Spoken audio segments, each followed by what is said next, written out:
Hey guys အားလုံးမင်္ဂလာပါကျွန်တော် Everything Awesome Season နဲ့ပြန်လည်ပြီးကြိုဆိုလိုက်ပါတယ်ကျွန်တော်နာမည် Dr. Wei ပါဒီနေ့တော့ကျွန်တော်အသေးသမားတွေအတွက်အရေးကြီးတဲ့ခေါင်းစဉ်တစ်ခုပြောဖို့စဉ်းစားထားတယ်ဒါကတော့အသေးယောဂသမားတွေဘာကြောင့်တွေးရန်ရလဲအသေးယောဂနဲ့တွေးရန်တာကျွန်တော်ဘလို့ဆက်ပတ်သက်နေလဲဒါလေးနဲ့ပတ်သက်ပြီးတော့ပြောပြပေးသွားဖို့ရှိပါတယ်အဲ့ဒါတွေအပြင်လူတယောက်တွေးရန်ပြီဆိုပါဆိုကျွန်တော်တို့ဘာဆက်လုပ်ကြမလဲတွေးရန်တာကိုဘလို့ကုမလဲအသေး6တာကိုဘလို့ပြောင်းကင်းအောင်ကုလို့ရမလဲဒါလေးနဲ့ပတ်သက်ပြီးတော့ကျွန်တော်ပြောပြပေးထားပါတယ်အားလုံးတူတူလေ့လာကြည့်ကြရအောင်အဲ့တော့အသေးယောဂသမားတွေဘာကြောင့်တွေးရန်ရလဲအသေးယောဂအဆင့်တွေကျွန်တော်ပြီးခဲ့တဲ့ဗီဒီယိုတွေမှာကျွန်တော်ပြောပြပေးခဲ့တယ်အရက်ကြောင့်ပဲဖြစ်ပါစေအသေးအောင်တဝါဘီပိုစီပိုနောက်ပြီးလို့ရှိရင်အသေးစီဖုံယောဂတွေအဆင့်ကျွမ်းလို့ဘလို့ကြောင့်ပဲဖြစ်ဖြစ်ကျွန်တော်အသေးယောဂနာတာရှည်ဖြစ်လာပြီဆိုလို့ရှိရင်နာတာရှည်ခံစားလာရတဲ့အခါမှာအသေးမှာကျွန်တော်တို့ဒီ fibrosis လို့ခေါ်တဲ့အမာရွက်ကလေးတွေစပြီးတော့ဖြစ်လာတယ်ဒီအမာရွက်ကလေးတစ်ခုနှစ်ခုကတိတ်ပြတ်တာမရှိဘူးအသေးကသူ့အလုပ်သူကောင်းကောင်းလုပ်နေနိုင်သေးတယ်ဒါပေမဲ့အမာရွက်တွေတဖြည်းဖြည်းနဲ့ပိုများလာတယ်အသေးကပိုပြီးတော့ပျက်စီးလာမယ်အသေးပျက်စီးစေမယ့်ဟာတွေဆက်ပြီးတော့လုပ်နေမယ်ဥပမာအရက်ကြောင့်ဖြစ်တဲ့အသေးယောဂသမားတွေအရက်ကိုဆက်ပြီးတော့တောက်နေမယ်ဆိုလို့ရှိရင်ဒီဒါမှမဟုတ်လို့ရှိရင်အသေးအောင်တဝါစီပိုးရှိတယ်စီပိုးကိုမကူဘဲနဲ့ကျွန်တော်တို့ဒီတိုင်းပဲနေလိုက်မိမယ်ဆိုလို့ရှိရင်ပိုပြီးတော့ဆိုးသွားပြီးတော့အသေးကပထမဆုံးကြီးလာမယ်ကြီးလာပြီးလို့ရှိရင်ခြောက်သွားမယ်ခြောက်ပြီးလို့ရှိရင်တဖြည်းဖြည်းနဲ့အသေးခြောက်တာကအသေးရဲ့တဝက်ကျော်လောက်ထိဖြစ်လာပြီဆိုလို့ရှိရင်အသေး6မယ်ရေဖြင်းဆွဲမယ်အသေးကင်ဆာဒါတွေအထိပါရောက်သွားနိုင်တယ်ပေါ့နော်အဲ့တော့သွေးရန်တာကိုကျွန်တော်တို့ဘယ်အဆင့်မှာတွေ့ရလဲသွေးရန်တာကိုကျွန်တော်ဘယ်အဆင့်မှာတွေ့လဲဆိုလို့ရှိရင်အသေး6တာတော်တော်လေးကျွမ်းတဲ့အဆင့်မှာတွေ့ရတာများတယ်ဆိုပါစို့ကျွန်တော်တို့ရန်ကုန်မှာကားတွေကြက်တယ်သိရမလားဒါမှမဟုတ်လို့ရှိရင်ရှေ့မှာကိုယ့်ရှေ့မှာရင်တိုင်းမှုတွေတခုခုဖြစ်နေရပေါ့နော်အဲဒါကြောင့်တခုခုကြောင့်ကျွန်တော်လမ်းပြင်တာပဲဖြစ်စေဘာကြောင့်ပဲဖြစ်လမ်းပိတ်သွားပြီဆိုပါစို့အဲနောက်မှာတပြုံကြီးအကုန်လုံးလမ်းတွေကြက်ပိတ်တိတ်သွားအဲ့တော့နောက်ကကားတွေကရှေ့တိုးလို့လည်းမရနောက်ဆုတ်လို့လည်းမရအဲ့တော့ဘာလုပ်ရလဲဆိုလို့ရှိရင်လမ်းကြိုလမ်းကြားတွေကျွန်တော်ရှာပြီးတော့ထွက်ကြရတယ်ပေါ့နော်လမ်းအပေါက်ရှာပြီးတော့ထွက်ရတယ်သိရမလားအဲ့လိုပဲအသေး6တဲ့လူတွေမှာဘာဖြစ်လဲဆိုတော့သူကအမာရွက်ကလေးတွေဖြစ်လာတော့သူ့ရဲ့အသေးရဲ့ structure တွေအသေးရဲ့ frame တွေပေါ့နော်အဲ့ဒါတွေကပျက်စီးသွားတယ်ပြောင်းသွားတယ်အမာရွက်တွေအသေးကိုကျွန်တော်တို့ဖျက်ဆီးပလိုက်တယ်အဲ့တော့အသေးထဲမှာရှိတဲ့သွေးကြောလေးတွေကလည်းသူ့ရဲ့ပုံစံအနေထားလေးတွေပျက်စီးယိုယွင်းသွားတယ်အဲ့တော့ဘယ်လိုပြောလဲဆိုလို့ရှိရင်သွေးအသွားလာတွေကအရင်ကလို့မကောင်းတော့ဘူးရှော့ကနေသွေးကဒီအသေးကနေ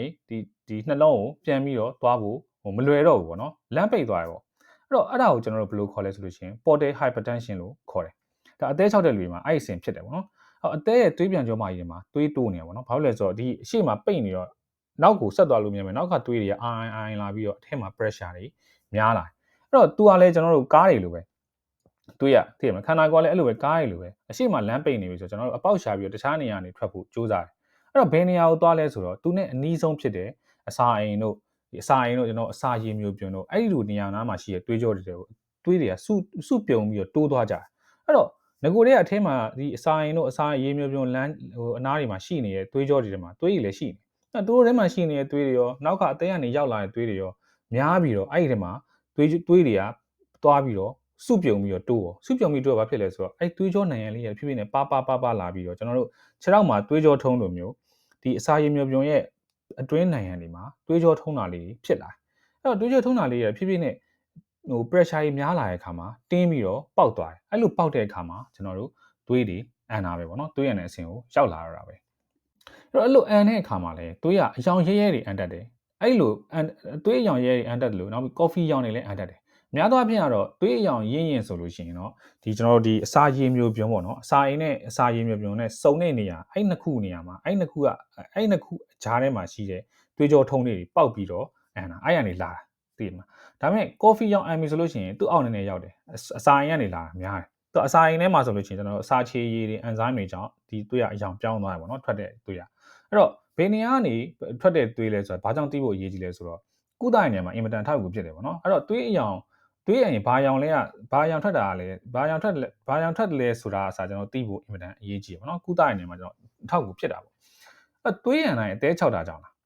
တခြားယောဂါတွေမရှိတော့ဘူးလားတခြားယောဂါတွေရှိသေးတယ်တခြားယောဂါတွေကဘာတွေလဲဆိုလို့ချင်းကျွန်တော်ဒီအစာအိမ်မှာအနာဖြစ်တယ်အစာအိမ်ရောင်တယ်အစာအိမ်မှာအနာဖြစ်တယ်အစာအိမ်သွေးကြောပေါက်တယ်အစာအိမ်ကင်ဆာနေသွေးတွေထွက်တယ်ဒါတွေလည်းဖြစ်တတ်တယ်နောက်ပြီးလို့ရှိရင်အစာရည်မျိုးပြင်မှာတဝိုက်မှာရှိတဲ့ကင်ဆာတွေအနာတွေနောက်ဥသိမ်းပေါ့နော်ဥသိမ်းရဲ့ပထမဆုံးအပိုင်းကျွန်တော်ဂျီယိုဒီနမ်အဲ့လိုနေရာတွေကနေဒီအနာတွေဖြစ်ပြီးတော့သွေးတွေယိုတတ်သေးတယ်နောက်လူကီးမီးယားလို့သွေးကင်ဆာလိုမျိုးအဲ့လိုလူမျိုးတွေမှာလည်းသွေးအန်တာမျိုးတွေရှိတတ်သေးတယ်ပေါ့နော်အဲ့တော့သွေးအန်တာတွေကမျိုးစုံရှိတယ်တခြားအကြောင်းတွေလည်းရှိသေးတယ် ဒါပေမဲ့ကျွန်တော်အသေးယောဂသမားတယောက်တွေးရပြီဆိုလို့ရှိရင်တော့များသောအားဖြင့်ဟာဒီအစာရည်မျိုးတစ်ဝက်ကတွေးကြောတွေအသေး6တာကြောင့်ပေါက်ပြီးတော့အန်တာပဲဖြစ်တယ်ပေါ့နော်အဲ့ဒါလေးကျွန်တော်စဉ်းစားဖို့လိုတယ်အဲ့ဟုတ်ပြီကိုယ်တိုင်ပဲဖြစ်ပါစေလူတစ်ယောက်ကိုရှေ့မှာပဲသိရမလားရုပ်တရက်ထပြီးတော့တွေးရပြီဆိုလို့ရှိရင်ကျွန်တော်တို့ဘာဆက်လုပ်ကြမလဲသိရမလာ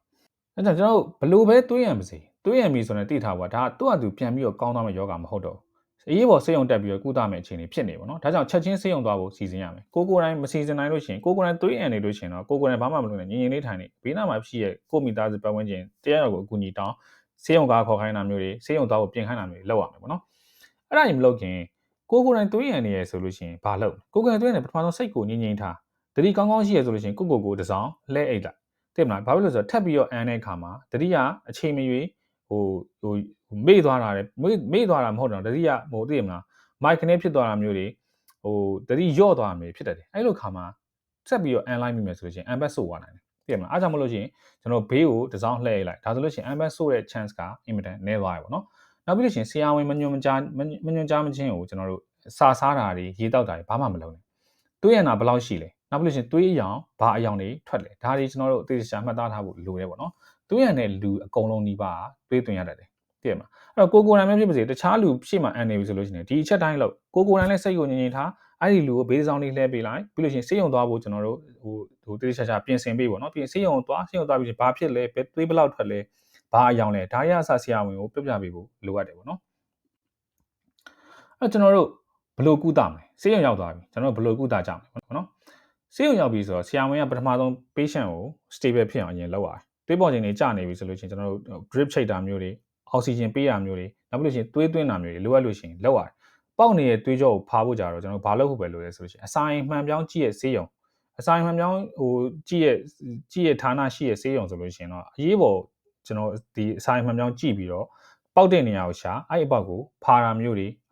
ထွက်နေတဲ့သွေးကြောလေးကိုခြီပလိုက်တာမျိုးဒါတွေလောက်ရတယ်ပေါ့နော်အဲ့နေဆေးရုံနေဘယ်လိုလုပ်လဲအစာရင်မှန်ပြောင်းဟိုဌာနမရှိရဲ့ဆေးရုံနေဘယ်လိုလုပ်လဲပေါ့နော်ဘယ်လိုလဲဆိုတော့ပထမဆုံးသူတို့ကြတော့လူနာကိုပဲ stable ရင်အောင်ဖြစ်အောင်လုပ်ပြီးတော့ဒီနောက်ထပ်ပြီးတော့သွေးမထွက်အောင်နောက်ပြီးလို့ရှိရင်အသေးတွေက pressure ကြီးကျတော့ကျွန်တော်အရင်တော့ဆေးတွေသွင်းရတယ်ဆေးတွေချိတ်ရတယ်ပေါ့နော်အဲ့လိုလုပ်ပြီးလူနာ stable ဖြစ်ပြီးသွေးလည်းထပ်မအန်တော့ဘူးဆိုတဲ့အခါကျတော့ကျွန်တော်တို့သူတို့ tertiary center ကိုဒီဆေးရုံကြီးတွေကိုပေါ့နော်ဒီလိုဟို facility ရှိတဲ့ဆေးရုံတွေကိုပြောင်းဖို့ဟိုလောက်ရတယ်ပေါ့နော်စောကုနိုင်လေပိုးပြီးတော့ကောင်းတယ်စောပြောင်းနိုင်လေစောသွားပြီးတော့အဆိုင်မှန်ပြောင်းကြီးသွေးကြောကိုကျွန်တော်တို့ဒီဖာလိုက်တာမျိုးအဲ့လိုမျိုးလောက်နိုင်လေပိုးပြီးတော့ကောင်းတယ်ပေါ့နော်သွေးသိပ်သွားပြီဆိုပါစို့သွေးကြောကနေလည်းထပ်ပြီးတော့သွေးရမထွက်တော့လူနာလည်းအခြေအနေငြိမ်သွားပြီဆိုလို့ရှင်ဆရာတင်အသေးဆရာဝန်တွေကကျွန်တော်ဘာဆက်လုပ်လဲဆိုလို့ရှင်အဲ့လိုမျိုးခုနပြောတဲ့အတိုင်းပဲ step တိုင်းပဲဟိုဆေးတွေပေးရဲနောက်အသေးတွေကနေထပ်ပြီးတော့အဲ့လိုမျိုးသွေးဟိုဒီသွေးကြောတွေကနေထပ်ပြီးတော့သွေးတွေမထွက်အောင်နောက်ပြီးလို့ရှင်နောက်တစ်ခါထပ်မဖြစ်အောင်ပေါ့နော်အဲ့လိုမျိုးလောက်ရတယ်လောက်တဲ့အခါမှာကျွန်တော်တို့ဒီ pressure ချတဲ့ဆေးတွေအများကြီးပေးရတယ်ပေါ့နော်တချို့လူနာတွေကြတော့လေထပ်ပြီးတော့မအန်တော့သွေးမအန်တော့သွေးမထွက်တော့ပေမဲ့အဆိုင်မှန်မြောင်းတေးချောင်ထပ်ပြီးတော့ကြည့်ရမျိုးနောက်တစ်ဆင့်ဒီ2ပတ်3ပတ်အတွင်းကိုထပ်ပြီးတော့ကြည့်ရမျိုးရှိသေးရပေါ့နော်ဒါက second check ပေါ့သိရမှာဘာလို့ဆိုတော့တစ်ခါကြလို့ရှိရင်အများကြီးသာမထွက်တာဒီနည်းနည်းလေးယိုစိမ့်ပြီးတော့ထွက်နေတယ်ဝမ်းကမဲကြီးသွားရမျိုးတွေလည်းတွေ့နေရတယ်ဒါဆိုလို့ရှိရင်ထပ်ပြီးတော့အဆိုင်မှန်မြောင်းကြည့်ရတတ်သေးရပေါ့နော်အော်နောက်ဆုံးချက်ကဘာကြောင့်အသေးယောဂါဖြစ်လဲဆိုတာကိုဟိုဆရာဝန်တွေကအဖြေရှာရတယ်အသေးယောဂါဖြစ်လို့အသေး6တာအသေး6လို့သွေးအန်တာအဲ့တော့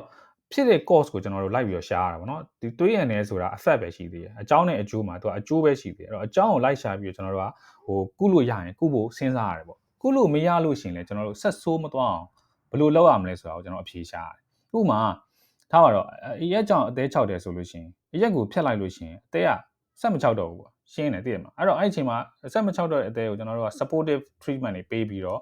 ငြိမ်သွားအောင်အချိန်တွေကိုငြိမ်သွားအောင်ထိန်းလို့ရတယ်သိရမလားဟိုဆေးတွေသွင်းတာဆေးတွေတောက်တာဒါမျိုးတွေလုပ်လို့ရတယ်ပေါ့နော်အဲ့တော့ဟိုခဏဆရာဝန်နဲ့တိုင်ပင်ဖို့လိုတယ်ခဏဆရာဝန်နဲ့တွေ့ဖို့လိုတယ်အသေးဆရာဝန်နဲ့တွားပြီးတော့ပြရတယ်ပေါ့နော်အဲ့တော့အသေးသမားနဲ့ဆရာဝန်ဆိုတာတမီးစားချင်းတွေ့ရတဲ့ကောင်ခဏပို့ပြီးတော့တွေ့ရတယ်သိရမလားဟိုအဲ့ဒါကိုကျွန်တော်တို့သတိထားဖို့လိုရပေါ့နော်တစ်ခါတွေ့ပြီးတော့ဆရာဝန်စီကတစ်ခါတွေ့ပြီးတော့ဆရာဝန်နဲ့တစ်ခါဟိုဆေးပေးလိုက်တယ်ဆေးတော့လိုက်တယ်ဒီဥစ္စာပျောက်သွားမယ့်ယောဂမဟုတ်တော့ဘူးအဲ့တော့ခဏဆရာဝန်နဲ့ပုံမှန် follow up လုပ်ဖို့လိုလိမ့်မယ်ပေါ့နော်နောက်ဆုံးတစ်ခုကအသေး6တာကိုကျွန်တော်တို့အမြင့်ပြတ်အောင်ကျွန်တော်ကုလို့ရမလားလူနာတွေတော်တော်များမေးကြတယ်ဟိုဆရာဝန်တွေလည်းဒီဥစ္စာကိုအဖြေရှာနေတော့မှပြောရမယ်ဆိုလို့ရှိရင်တော့အသေး6ယောဂါကိုအမြင့်ပြတ်အောင်ကျွန်တော်ဘယ်လိုကုကြမလဲအဲသွေးကြောပေါက်တာကိုကျွန်တော်တို့ဒီအချိန်မီကုလို့ရနိုင်တယ် ဘာလို့လဲဆိုတော့အချိန်မီဆေးရုံရောက်တယ်သိရမလားဒီချက်ချင်းဆိုသလိုအစာအိမ်မှန်ပြောင်းနေပဲကြည့်ပြီးတော့တွေးချက်ပေါက်တဲ့အပေါက်ကိုဖာလိုက်ပြလိုက်လို့ရှိရင်ပြန်ကောင်းသွားနိုင်တယ်ဒါပေမဲ့အသေး6တာကတော့ကျွန်တော်ပြန်ကောင်းအောင်ကုသဖို့ဆိုတာရေပုံအားဖြင့်ပြောရရင်မဖြစ်နိုင်တော့ဒါပေမဲ့ဆက်ဆိုးမသွားအောင်အသေး6ရောဂါဆက်ဆိုးမသွားအောင်ခုနလိုမျိုးတွေးရနိုင်ထပ်မဖြစ်အောင်တော့များသောအားဖြင့်ကာကွယ်လို့ရရပါတော့အဲ့ဒီနဲ့ပတ်သက်ပြီးကျွန်တော်ဒီအသေးယောဂါသမားတွေဆောင်းအားရှောင်းရမယ့်ဟာတွေစားရမယ့်အစားအသောက်တွေရှောင်းရမယ့်ဟာတွေကိုကျွန်တော်ဗီဒီယိုလေးရှင်းပြပေးခဲ့ YouTube မှာကျွန်တော်ဒီ Dr. William ဆိုပြီးတော့ရှားလိုက်ပါတော့အဲ့ဒါဆိုလို့ရှိရင်အဲ့မှာ liver series ဆိုပြီးတော့ကျွန်တော်ဒီ playlist တွေတခုလောက်ထားရပါတော့အဲ့ဒီ liver series မှာအသေးနဲ့ပတ်သက်ပြီးတော့ကျွန်တော်အများကြီးပြောထားပေးတာရှိတယ်အဲ့တော့ခုနပြောခဲ့ရေပုံရအပြင်ကုလို့မရဘူးဆိုပေမဲ့တခုတည်းသောကျွန်တော်ကုတဲ့နေရတော့ဗာလဲဆိုလို့ရှိရင်လောလောဆယ်မှာအသေးအစားထိုးတယ်အသေးအစားထိုးကုတာနည်းတခုပဲဖြစ်တယ်ပေါ့နော်အသေးအစားထိုးဖို့ဆိုတာကလည်းကျွန်တော်တို့ကိုနဲ့ match ဖြစ်တဲ့လူဟိုဒိုနာကိုရှာရသေးတယ်အဲ့လိုဒိုနာကိုရှားရတယ်အဲ့လိုပဲကိုယ့်ရှိမှာတန်းစီပြီးတော့စောင့်နေတဲ့လူတွေလည်းအများကြီးရှိရပါတော့အဲ့သူရောကိုရောသူရောကိုရောကလည်းခွဲစိတ်ဖို့အခြေအနေကောင်းရမယ်သူ့မှာလည်းယောဂကင်းရမယ်ဥပမာကိုကသာသူ့စီကသာသူကအသေးသာလှူတယ်သူ့မှာ HIV ယောဂရှိနေရဆိုလို့ရှိရင်ဓာတ်ယူလက်ခံလို့မရဘူးသိရမလားအဲ့တော့ဒါလည်းအရေးကြီးရဟုတ်တယ်မလားသူလည်းယောဂကင်းနေရမယ်ကိုကလည်းခွဲဖို့ပြုဖို့အစင်းသင်းဖြစ်နေရမယ်နောက်ငွေကြီးကလည်းအရေးကြီးရပေါ့နော်ဘာလို့လဲဆိုတော့ဒီအသေးမြန်မာပြည်မှာဆိုလို့ရှိရင်ကျွန်တော်များသောအားဖြင့်အသေးစားထုတ်ဖို့ဘယ်လိုသွားလဲဆိုလို့ရှိရင်ဟိုယိုရီးယားတို့နောက်ပြီးလို့ရှိရင်အိန္ဒိယတို့အဲ့လိုတွေသွားပြီးတော့ကုသအမျိုးများတယ်ပေါ့နော်အဲ့တော့ငွေကြီးလက်တက်နိုင်မယ်ဆိုလို့ရှိရင်အသေးစားထုတ်ကုသတာကဒါလောလောဆယ်မှာဟိုအသေး6ယောဂါကိုပြန်ကောင်းစေမယ်တခုတည်းသောနီလန်ဖြစ်တယ်ဒါတော့မှကျွန်တော်တို့ခွဲစိတ်ပြီးရဲ့အခါမှာဆောင်းရမယ့်ဟာတွေတောက်ရမယ့်ဆေးတွေအများကြီးရှိသေးတယ်ပေါ့နော်ခွဲစိတ်ပြီးရဲ့အခါမှာခွဲစိတ်တာရဲ့ဘေးထွက်ဆိုးကျိုးတွေခံရတာလည်းအများကြီးရှိတယ်အဲ့တော့ကျွန်တော်တို့ကဒီလိုဒီဟိုရလက်နဲ့ကောင်းကျိုးနဲ့ဆိုးကျိုးဒါတွေကိုကျွန်တော်တို့ချိန်ပြီးတော့ဘယ်ကပိုများလဲပေါ့နော်ကောင်းကျိုးကပိုများလားဆိုးကျိုးကပိုများလားဒါတွေကိုကျွန်တော်တွက်ပြီးတော့ဆရာဝန်တွေကဒီလူနာကခွဲစိတ်ဖို့တင့်တော်တယ်ဆက်သွားမယ်ဆိုပြီးတော့ဆုံးဖြတ်ရမျိုးရှိရပေါ့နော်ဒါလောက်ဆိုလို့ရှိရင်ကျွန်တော်ဒီအသေး6တာနဲ့တွေးရတာနဲ့ဘယ်လိုဆက်ပတ်သက်လဲပေါ့နော်ဘယ်လိုကုသမလဲနောက်ပြီးလို့ရှိရင်အသေး6ယောဂဘယ်လိုကျွန်တော်တို့ဟိုကာဝယ်ကုသကြမလဲပေါ့နော်ဒါလေးနဲ့ပတ်သက်ပြီးတော့အားလုံးသဘောပေါက်လိမ့်မယ်လို့မျှော်လင့်ရပါတယ်နားထောင်ပေးရတဲ့အတွက်အားလုံးကိုကျွန်တော်ကျေးဇူးတင်ပါတယ်တခြားသူတွေကိုလည်းကျွန်တော်ဒီ